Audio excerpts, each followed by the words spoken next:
Le métier de marchand de biens, c'est hyper complexe. Il est à la fois sourceur d'opérations, monteur d'opérations, il doit vendre, gérer des travaux, gérer de l'administratif, la paperasse. Comment on fait pour éviter le burn-out en tant que marchand de biens et rester un vrai chef d'orchestre qui pilote et pas devenir un esclave de son activité?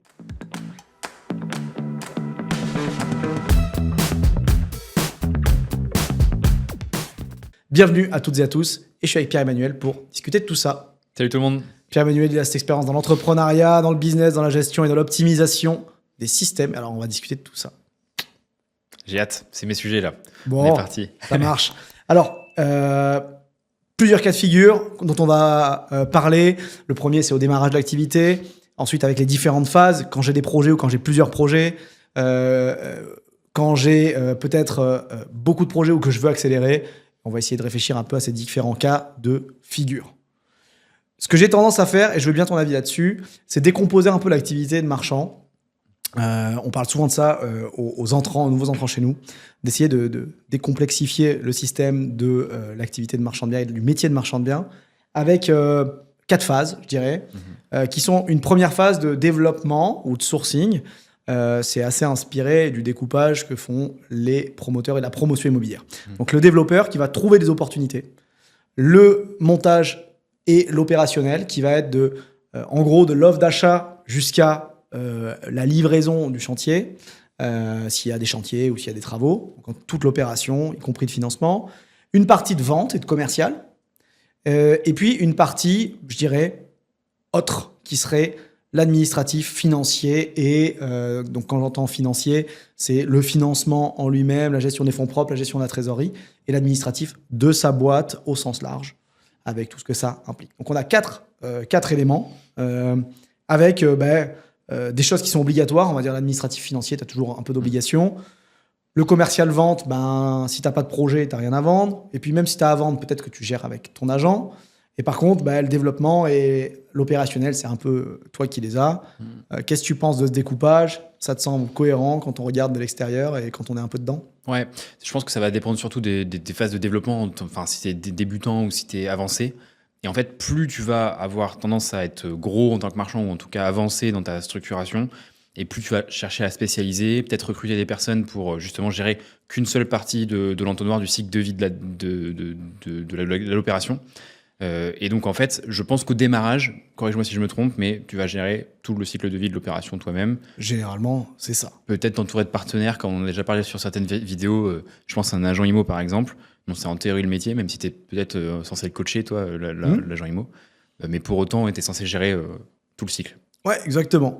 Au démarrage, généralement, sauf cas exceptionnel, mais j'en ai pas en tête, on démarre tout seul. Et on est un chef d'orchestre, pilote sur toutes les étapes clés et homme ou femme à tout faire dans ses opérations et dans son entreprise en fait, de marchand de biens. Okay. On est tout seul. L'administratif et financier est relativement minime. Ouais. Par contre, quand on démarre et même quand on est lancé, j'aurais peut-être finalement rajouté une petite catégorie qui est la formation et le besoin de formation continue. Ouais. Donc ça serait le 5e aspect. Au démarrage, pour moi, on est d'accord qu'on n'a pas d'opérationnel, on n'a pas de commercial vente, on n'a pas d'administratif financier parce qu'en fait, il n'y a pas besoin de créer de boîte tant qu'on n'a pas d'opération, on n'a rien à gérer de particulier. Par contre, on a 2 choses à faire, 50% de son temps de formation, 50% de son temps à chercher des opérations. C'est un peu comme ça que je le verrais. Ouais. On imagine un gros camembert, 50-50 ou 60-40, il faut aller sur le terrain. Exactement, je pense qu'il y a un gros volume de visites, de messages envoyés, de déjeuners faits avec des agents IMO par exemple, des partenaires de travail, bref, il faut être sur le terrain et faire un gros volume en fait, c'est la partie un peu commerciale quoi. Alors c'est la partie commerciale, pas dans le sens vente, mais dans la partie création de son réseau d'apporteurs, création de son réseau et recherche de biens, en fait c'est ça. Et c'est ce qu'on dit au démarrage chez nous. Au début, pensez pas au financement, pensez pas à faire des montages les plus complexes, à comment vous ferez ceci, comment vous ferez cela. Trouvez des d'affaires rentables et ça doit être votre seule obsession et vous devez faire ça toute la journée et tous les jours de la semaine jusqu'à trouver cette première opération. Une fois qu'on a mis en place le bon socle d'identification des types de biens, peut-être de la zone de travail, etc., votre étude secteur et compagnie, là, il faut vraiment chercher, faire du volume, prospecter à fond pour plusieurs raisons. Déjà, pour trouver la bonne affaire, hein, ça c'est quand même la base. Mais surtout aussi, je pense qu'il y a un certain nombre, enfin le volume en fait va compenser peut-être le fait de pas être hyper bon au démarrage. C'est-à-dire qu'au début, on va sourcer plein de biens, il y en a qui vont être bien, il y en a qui vont être moins bien. Et en fait, plus vous allez en bouffer en termes de volume, et plus derrière, vous allez affiner un petit peu votre œil. Au début, c'est vraiment la stratégie du bazooka, et puis ensuite, on est le sniper. Et j'imagine que toi, aujourd'hui, en fait, quand tu sources un bien, tu sais que ça va y aller. Tu as des critères factuels qui te permettent d'y aller, quoi. C'est effectivement le cas, et c'est ça qui est difficile des fois à comprendre au démarrage. Mais toi, tu visites pas beaucoup, je fais plus beaucoup de biens, etc. On a des membres qui sont avancés qui font quasiment jamais de visite. On a Tiff aussi qui a fait pas mal d'opérations. Et en fait, elle va sur des sites de recherche plutôt en on-market. Elle va trouver pas mal de dossiers. Elle sait que ça va aller plus ou moins au bout. Et elle va avoir un taux d'échec très faible. Et si on parle vraiment en process pur, commercial, tunnel de vente, entonnoir de vente, d'étape en étape, il y a un très faible taux de perte, ce qui fait que c'est très laser focus versus un entonnoir de vente où on a beaucoup de biens analysés, beaucoup de modélisation visite, beaucoup d'offres et pas beaucoup à la finalité qui sort. Mais je suis d'accord avec toi, en fait, cette précision, ce focus, cette acuité à déterminer s'il y a une bonne opération à faire ou pas, ben, ça va se travailler. Et donc, au démarrage, effectivement, il faut faire un peu de volume. Et là-dessus, je vois deux pièges sur les démarreurs et même ceux qui sont un peu plus avancés, en fait, parce qu'on se rend compte que même des gens qui ont une dizaine d'opérations, en fait, même plus des fois, en fait, quand ils arrivent chez nous, ils reprennent un peu au démarrage les méthodes de travail, en tout cas sur certaines parties. Et en fait, ce qu'on se rend compte, c'est qu'il y a deux types de profils. Soit les types de profils qui vont vraiment faire le côté bazooka, mais un petit peu trop, et donc vraiment sourcer tout et n'importe quoi. Et donc là, il y a un très faible taux de conversion. Donc l'entonnoir, il est très très large, donc il y a un très faible taux de conversion entre l'étape 1 de j'envoie un message, et puis l'étape 2, je vais effectivement faire visite, et puis ensuite, je vais faire mon offre. Versus des gens qui ont peur de faire des erreurs, ont peur de trop sourcer, et donc justement vont pas envoyer assez de messages, donc peut-être qu'ils vont pas avoir de réponse, donc forcément tu sources pour rien, quoi. Et donc forcément pas de conversion derrière.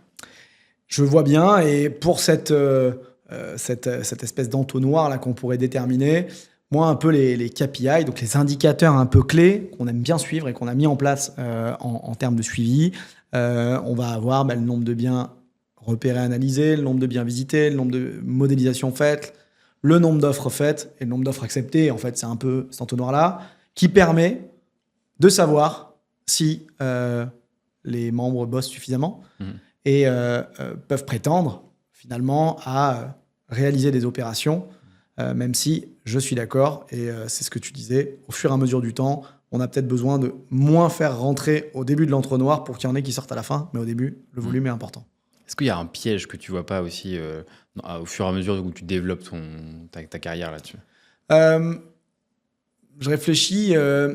Il y aura un piège à se dire je développe sans m'arrêter.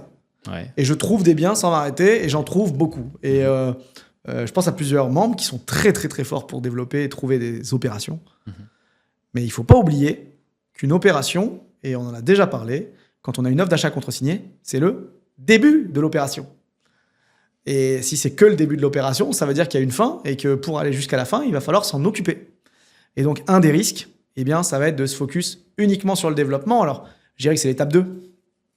Parce que l'étape 1, trouvez des biens, formez-vous, apprenez à faire des opérations, apprenez à modéliser, comprenez comment ça marche, faites du réseau, scrapez sur Internet toutes les annonces que vous pouvez, créez de la valeur.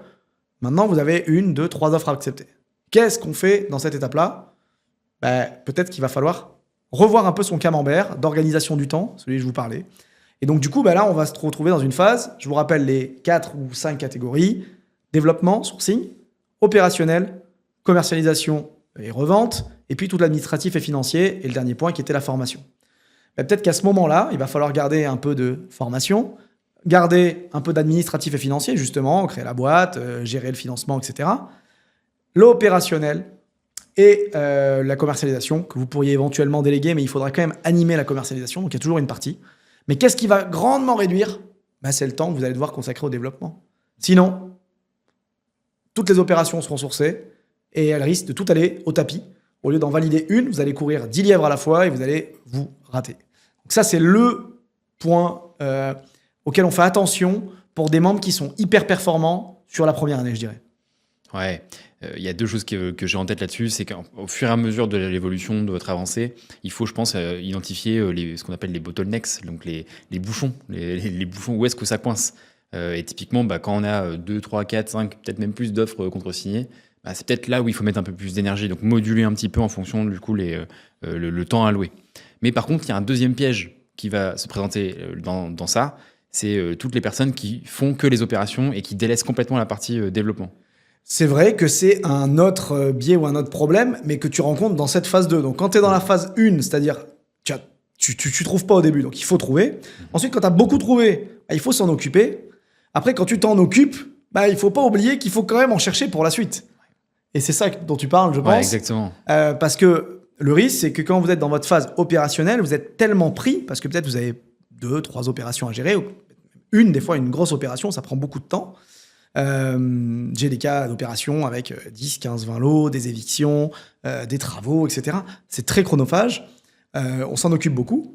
Et on fait cette opération-là, et puis on est investi financièrement aussi. On se dit, ah ouais, mais je peux pas me positionner sur notre opération, je peux pas trouver, etc. Puis en fait, finalement, elle se déboucle, elle avance. Et puis quand elle est débouclée, on n'a pas trouvé parce qu'on n'a pas cherché. On s'est pas remis en tête qu'il fallait quand même une petite part de prospection et de sourcing de nouvelles opérations. Certaines fois, parce qu'on se met des bloqueurs, on se dit, non, j'en ai une en cours, je peux pas en faire une deuxième, financièrement peut-être.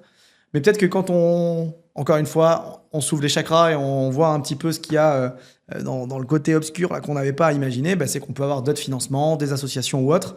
Et en fait, on pourrait faire d'autres opérations. Alors ça permet quoi? Ça permet de multiplier le nombre d'affaires, la marge in fine à l'année, de diluer le risque sur plusieurs opérations et d'en faire un peu plus. Ça, c'est important. Et effectivement, si vous attendez trop et être trop dans l'opérationnel, vous allez vous faire bouffer et vous allez plus sourcer d'opérations. Encore une fois, c'est un métier où le temps est essentiel en termes de données. Et donc forcément, si vous gérez votre opération et qu'ensuite vous remettez juste seulement à prospecter des nouveaux biens, en fait, peut-être qu'il va y avoir 1 semaine, 2 semaines, 1 jour, 3 jours, 5 jours, 1 mois avant de trouver le nouveau bien. Ouais. Alors que si vous aviez continué tout au long de votre processus d'opération à sourcer un petit peu dans une durée minimum en continu, il n'y aurait pas eu cet amorçage de « je me remets à prospecter ». Et donc forcément, vous auriez été en flux continu en fait. Pour faire un peu le parallèle, c'est comme le sport.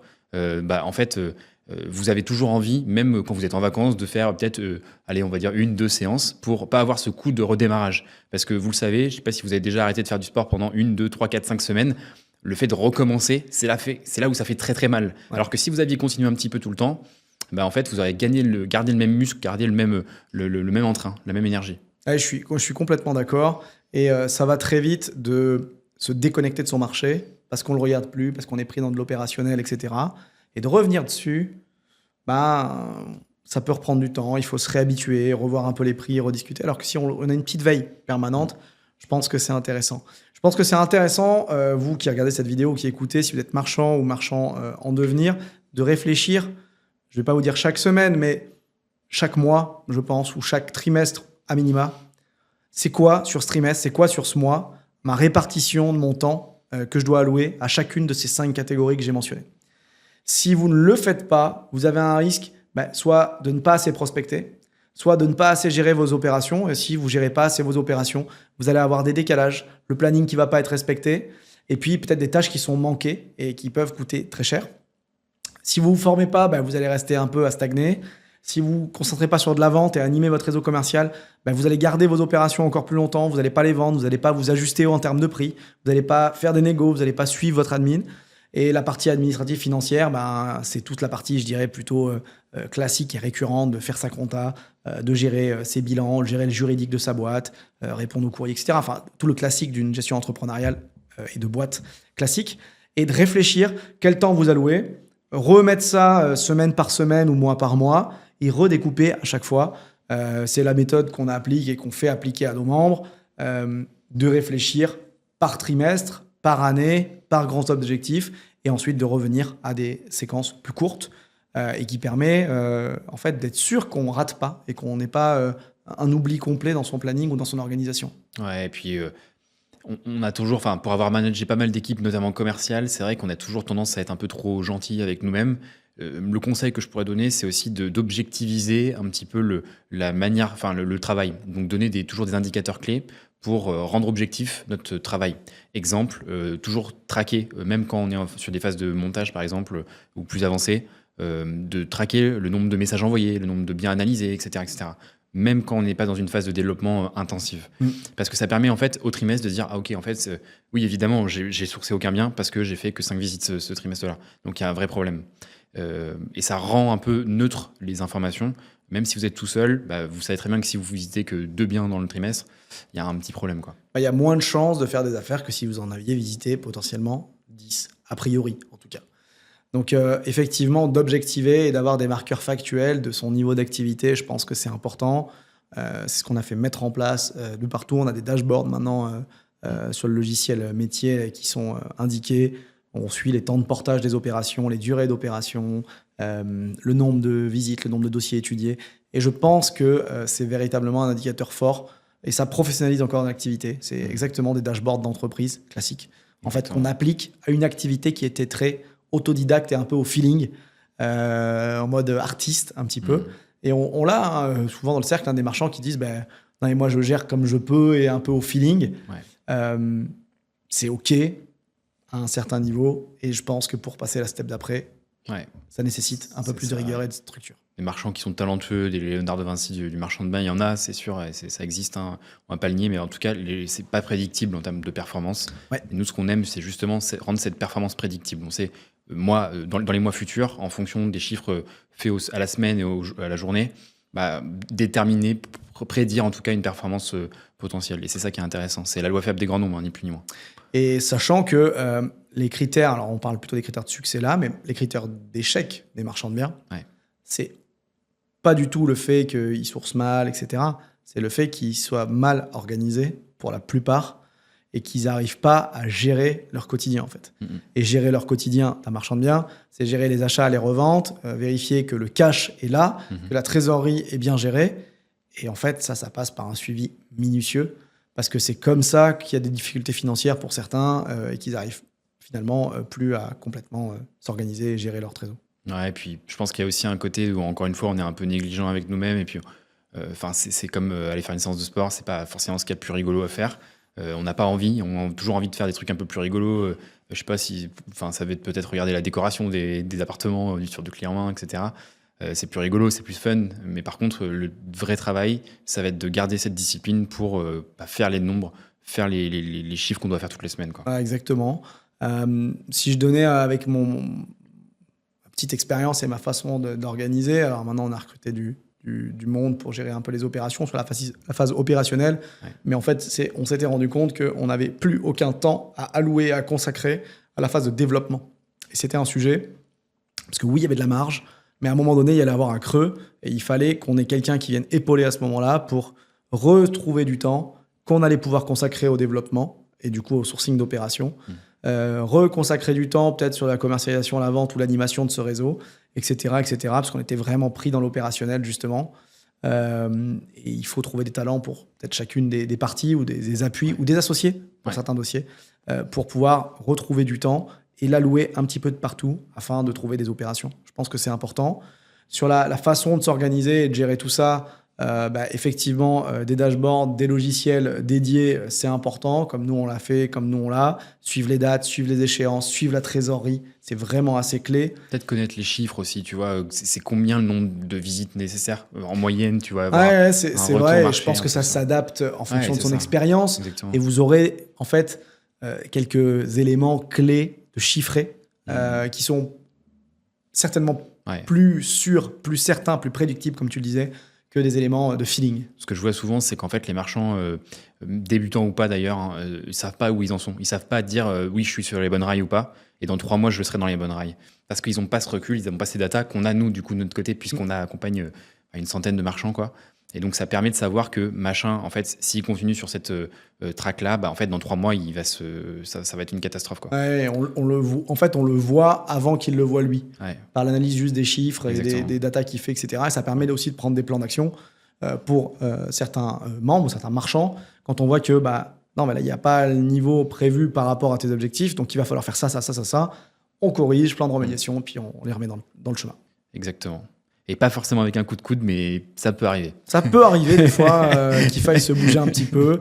En tout cas, je pense que s'il y a quelque chose à retenir de cette vidéo, c'est d'essayer de mesurer, de prendre un peu de hauteur, un peu de recul sur son activité, de voir comment on peut décomposer cette activité de marchand de biens comme on l'a fait là. Donc reprenez le début de cette vidéo, on en parle avec les différents blocs de temps et allouer des blocs de temps pour chacune des parties selon votre niveau, selon votre expérience, selon votre avancée et selon le stade dans lequel vous êtes. Et puis si vous vous rendez compte qu'à un moment donné, il n'y a plus assez de temps, il va falloir trouver des solutions alternatives. En fait, c'est ça l'entrepreneuriat, c'est bâtir en marchant et adapter en continu son activité. Mais ne faites pas tous les jours la même chose, sinon vous aurez les mêmes résultats à chaque fois et à un moment donné, ça risque de poser des problèmes. Donc adaptez-vous, travaillez, mais travaillez intelligemment. Je pense que c'est ça qu'il faut avoir en tête. Et de s'organiser sur son travail, c'est une des clés aussi. Carrément. Et puis, comme on voit les PME du marchand de biens, quand on en parle souvent, peut-être dans les phases futures, pas hésiter à recruter aussi des profils bien identifiés avec des scorecards, comme on appelle fiches ça de en français, poste, des fiches de poste. des notations. Exactement, des fiches de poste bien identifiées sur les types de profils qu'on va chercher pour la partie développement, la partie montage, etc. On avait fait des vidéos sur les différentes structurations. On en refera un petit peu la façon de s'organiser sur son activité. Parce que Pierre-Emmanuel parle de recrutement, mais ça peut être des recrutements de prestataires extérieurs, c'est pas forcément des salariés pour ceux qui n'en veulent pas, ça peut être des partenaires, des associés, des apprentis, des jeunes marchands que vous allez mentorer. En fait, il y a tellement de façons de le faire que je pense qu'il y en a pour tout le monde. C'est trop bien. On a fini cette vidéo, je crois. Il me semble. Bon, voilà, on a parlé donc du coup de cette organisation, de la gestion du temps dans les différentes phases, dans les phases de sourcing, opérationnel, des phases de scale ou d'accélération au niveau de chacune des entreprises et des moyens de suivre un peu ces performances ou ces niveaux d'activité qui nous permettent de nous réajuster au fur et à mesure en tant que marchand de biens. C'est une vidéo qui est, je dirais, plus technique en termes d'entrepreneuriat, de mindset quasiment, parce qu'on est vraiment dans la façon de travailler, de concevoir son travail. Mais je peux vous assurer que c'est en prenant ce genre d'outils et ce genre de bonnes habitudes que vous allez rendre votre travail plus efficient. Il y a beaucoup de marchands qui font cette activité et qui mettent un peu des coups d'épée dans l'eau, qui ont peu d'effet de levier, qui n'arrivent pas bien à identifier les points d'accroche et les points de friction dans l'activité. Et si vous vous reconnaissez là-dedans, essayez de mettre en place quelques-uns de ces éléments-là. Ou venez nous voir et puis on discutera de tout ça, de comment on peut vous aider à le mettre en place. Surtout si vous avez 2 jours par semaine pour bosser sur le métier. L'idée, c'est d'être le plus efficient possible et de mettre les bons coups d'épée où il faut, quoi. Et on y arrive avec des marchands qui font pas ça à temps plein, à concentrer les efforts au bon endroit pour obtenir les résultats qu'ils n'auraient peut-être même pas eu s'ils avaient même eu tout le temps qu'il fallait, mais qu'ils avaient fait des actions très dispersées et avec peu d'efficience et peu d'efficacité derrière. Carrément. Mais bien voilà. On va vous souhaiter une bonne fin de journée. Merci d'avoir visionné cette vidéo jusqu'au bout, ou presque. N'oubliez pas de vous abonner à notre chaîne. N'oubliez pas de regarder les autres vidéos qu'on a pu déjà publier, de visites, d'opérations, d'immersions un peu partout en France. J'ai sillonné la France entière pour vous et pour nos membres également. Et puis, si vous voulez nous rejoindre, discuter avec Pierre-Emmanuel ou avec moi, n'hésitez pas. On a les liens dans la description autour de cette vidéo. Puis si vous aimez ce type de contenu qui est peut-être un petit peu plus technique, un petit peu plus différenciant par rapport à ce qu'on a vu sur la chaîne, mettez-nous des pouces, ça nous aide à savoir un peu si ça vous plaît. Et puis évidemment, les commentaires, ça nous aide aussi énormément pour savoir ajuster les futures vidéos. Et puis débattre aussi. On répond à tous les commentaires. Donc voilà, on prend le temps pour vous parler. C'est ce qu'on aime faire aussi. Donc allez-y, bombardez-nous, cuisinez-nous. On est là pour ça. Mais pas trop quand même. Allez, salut. Ciao, ciao. Bye. Salut.